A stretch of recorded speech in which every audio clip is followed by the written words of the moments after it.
Bismillahirrahmanirrahim. Assalamualaikum warahmatullahi wabarakatuh Ananda semua. Bagaimana kabarnya pagi hari ini? Alhamdulillah luar biasa, tetap semangat, pantang menyerah, Allahu Akbar. Ananda, kira-kira Ustazah mau kemana ya ini? Yap, betul sekali. Ustazah mau ke dalam perpustakaan. Kira-kira ada apa ya? Wah, ada serial Sirah Nabawiyah. Yuk kita baca bersama. Serial Sirah Nabawiyah, masa anak-anak. Bismillahirrahmanirrahim. Kali ini kita melanjutkan kisah sebelumnya ya. Ananda, ada yang masih ingat kemarin kita sampai mana ya kisahnya? Yap, benar sekali. Kemarin sampai kisah masa kelahiran Rasulullah Shallallahu Alaihi Wasallam. Kita lanjutkan ya. Ananda sudah siap menyimak? Siap, Us. Oke, kita mulai membaca.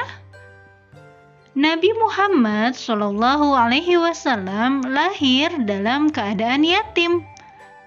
Ayahnya Abdullah bin Abdul Muthalib meninggal dunia ketika beliau masih dalam kandungan. Ayah beliau wafat di Madinah di perkampungan Bani Adi bin An-Najjar yang merupakan paman-paman ayahnya dari pihak ibu. Ketika Abdullah diutus oleh ayahnya yang bernama Abdul Muthalib untuk membeli kurma. Jadi Abdullah wafat di perkampungan Bani Adi bin An-Najjar ketika Abdullah diperintahkan oleh ayahnya yang bernama Abdul Muthalib untuk membeli kurma. Masya Allah, ia dimakamkan di rumah An-Nabighah pada usia 25 tahun. Kita lanjutkan ke halaman berikutnya. Setelah Nabi Muhammad Shallallahu Alaihi Wasallam lahir, beliau di bawah pengawasan kakeknya, yaitu Abdul Muthalib, dengan tetap diasuh oleh ibunya Aminah binti Wahab. Selain diasuh oleh ibunda Aminah, beliau juga diasuh oleh Ummu Aiman, seorang perempuan yang dulunya menjadi budak ayah Rasulullah Shallallahu Alaihi Wasallam, yaitu Abdullah bin Abdul Muthalib. Masya Allah, ini dia sedikit ilustrasinya. Kita lanjutkan ke halaman berikutnya. Yap, kita masuk pada bab masa menyusui. Bangsa Arab memiliki tradisi tersendiri dalam menyusui anak-anaknya. Mereka akan mencari perempuan di desa-desa untuk menyusui anak-anak dengan memberikan upah kepada wanita-wanita tersebut. Tujuannya agar anak-anak mereka mendapatkan kekuatan fisik dan mampu berbahasa Arab dengan baik sejak kecil. Allah Subhanahu wa taala mentakdirkan bagi Nabi Muhammad sallallahu alaihi wasallam untuk disusui oleh salah seorang dari wanita-wanita tersebut. Masya Allah. Lalu kemudian, wanita yang pertama kali menyusui Rasulullah Shallallahu Alaihi Wasallam setelah kelahirannya tentunya adalah ibunya sendiri, yaitu ibunda Aminah. Akan tetapi ibu Rasulullah Shallallahu Alaihi Wasallam hanya menyusui beliau selama 1 minggu saja. Lalu beliau disusui oleh Thuwaibah. Dia adalah budak milik pamannya, yaitu Abu Lahab yang sudah dibebaskan setelah mendengar kelahiran keponakannya. Keponakan yang dia sayangi. Masya Allah, jadi Rasulullah Shallallahu Alaihi Wasallam ini merupakan keponakan Abu Lahab yang disayangi oleh Abu Lahab. Walaupun setelah itu Abu Lahab sangat memusuhi Rasulullah Shallallahu Alaihi Wasallam. Subhanallah. Kita lanjutkan ke halaman berikutnya. Yap, perempuan yang paling lama menyusui Rasulullah Shallallahu Alaihi Wasallam adalah Halimah binti Abu Thu'aib As-Sa'diyah. Halimah As-Sa'diyah. Halimah As-Sa'diyah menceritakan awal mula dia menyusui Rasulullah Shallallahu Alaihi Wasallam. Dia pergi meninggalkan desanya bersama suaminya dengan membawa seorang anaknya yang masih disusui. Dia pergi dengan rombongan wanita-wanita dari desanya guna mencari anak-anak untuk disusui. Nah, ini dia sedikit ilustrasi bagaimana sebuah desa pada saat itu. Lalu, bagaimana ya kisah selanjutnya? Yuk kita buka ke halaman berikutnya. Yap, Halimah berkata, pada waktu itu tidak ada makanan sedikit pun. Subhanallah. Tidak ada makanan sedikit pun yang tersisa pada kami karena musim kekeringan. Aku berangkat mengendarai keledaiku yang berwarna putih dan unta tua yang tidak memberikan susu sedikit pun. Kami tidak bisa tidur pada malam hari karena anak-anak kecil yang ada bersama kami menangis kelaparan. Air susuku pun tidak bisa mengenyangkannya. Dan unta tua kami juga tidak mempunyai susu yang bisa diperah. Namun, kami tetap berharap untuk mendapatkan pertolongan. Lalu, aku berangkat dengan mengendarai keledaiku, dan aku berjalan sangat lambat sehingga mereka semakin lemah. Akhirnya, kami tiba di Mekah untuk mencari anak-anak susuan. Setiap wanita dari kami telah ditawari untuk menyusui Rasulullah Shallallahu Alaihi Wasallam. Namun, semua menolaknya ketika diberitahu bahwa ia adalah anak yatim. Karena kami mengharapkan imbalan yang banyak dari ayah si anak. Kami berkata, anak yatim, memangnya apa yang bisa diperbuat oleh ibu dan kakeknya? Karena itulah kami tidak mau mengambilnya. Subhanallah. Lalu bagaimana ya kisah selanjutnya? Kita buka ke halaman berikutnya. Yap, setiap wanita yang datang bersamaku telah mendapatkan anak susuan, kecuali aku.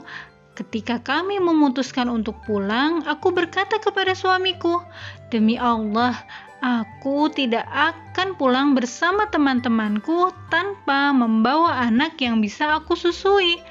Demi Allah, aku akan kembali kepada anak yatim tersebut dan membawanya." Suamiku berkata, "Tidak salah jika engkau ingin melakukannya. Semoga Allah memberi kita keberkahan melalui anak tersebut." Masya Allah, ini dia sedikit ilustrasinya. Kita masuk ke bab keberkahan di tempat Halimah.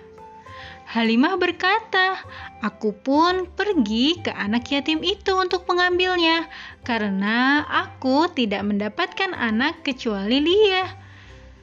Halimah berkata, "Setelah mengambilnya, aku kembali ke tempatku. Aku pun meletakkannya di pangkuanku dan menyusuinya sampai kenyang. Saudara susuannya juga menyusu hingga kenyang. Lalu mereka berdua tidur, padahal sebelumnya kami tidak bisa tidur."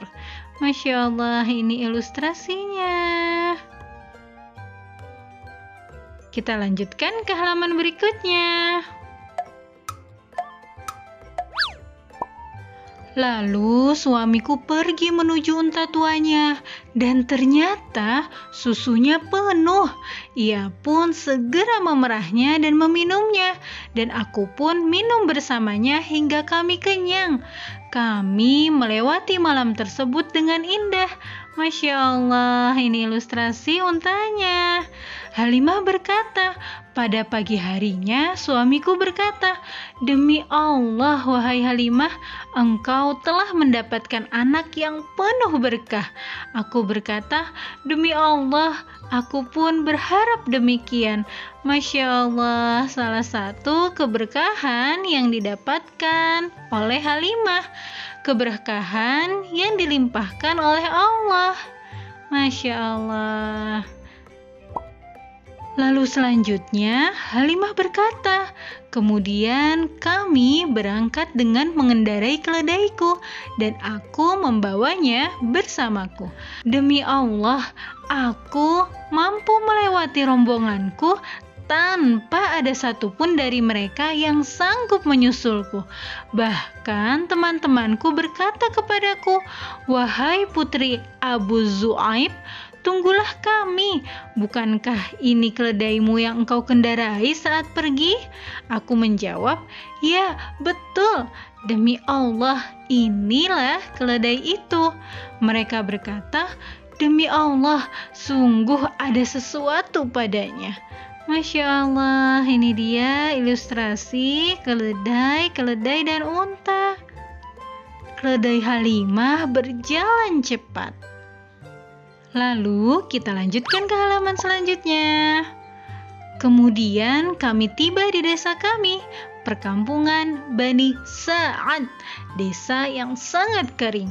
Ketika kami tiba, kambing milik kami datang dengan kenyang dan susunya penuh. Kami pun memerahnya dan meminum susunya, sementara orang lain tidak mendapatkan setetes susu pun dari kambing mereka. Orang-orang yang berkumpul di tempat penggembalaan berkata kepada para penggembala lainnya, gembalakanlah kambing-kambing kalian di tempat penggembalaan putri Abu Zu'aib. Masya Allah, inilah keberkahan lainnya. Pada sore harinya, kambing-kambing mereka kembali dalam keadaan lapar, tanpa mengeluarkan susu setetes pun. Sementara kambing kami pulang dengan kenyang dan air susunya banyak. Masya Allah.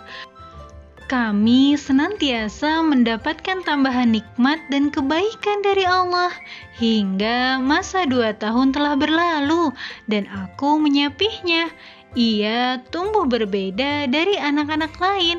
Ia belum berusia 2 tahun, namun ia telah menjadi anak yang gagah. Masya Allah, inilah keistimewaan Rasulullah Shallallahu Alaihi Wasallam. Kita lanjutkan ke halaman selanjutnya. Kita sudah masuk ke bab Rasulullah Shallallahu Alaihi Wasallam tetap tinggal di Bani Sa'ad. Setelah Nabi Muhammad SAW genap berusia 2 tahun, seharusnya beliau dikembalikan kepada ibundanya.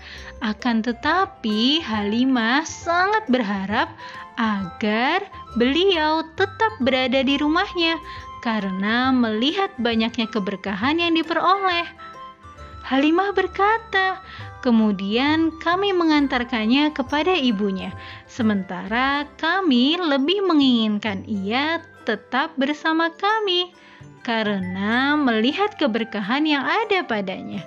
Masya Allah, jadi Ibunda Halimah ingin Rasulullah SAW tetap berada bersama Ibunda Halimah. Lalu kita lanjutkan ke halaman berikutnya. Halimah pun menemui ibunda Rasulullah SAW, yaitu ibunda Aminah. Lalu dia berkata kepadanya, bagaimana jika engkau tinggalkan anakmu bersama kami sampai ia menjadi kuat? Karena aku takut ia tertular penyakit yang ada di Mekah. Halimah tetap tinggal di Mekah hingga ibunda Rasulullah SAW mengembalikannya kepada kami.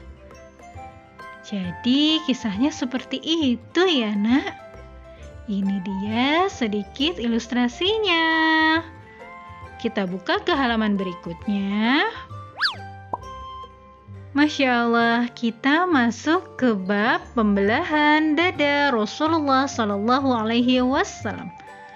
Ketika Rasulullah Shallallahu Alaihi Wasallam berada di perkampungan Bani Sa'ad, beliau mengalami peristiwa pembelahan dada ketika beliau berumur 4 tahun.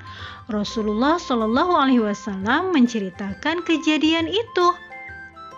Nah, kisah selanjutnya akan Ustazah lanjutkan di part ketiga ya nak. Kisah kali ini Ustazah cukupkan sampai sini. Sampai jumpa di part ketiga. Barakallahu fikum. Wassalamualaikum warahmatullahi wabarakatuh.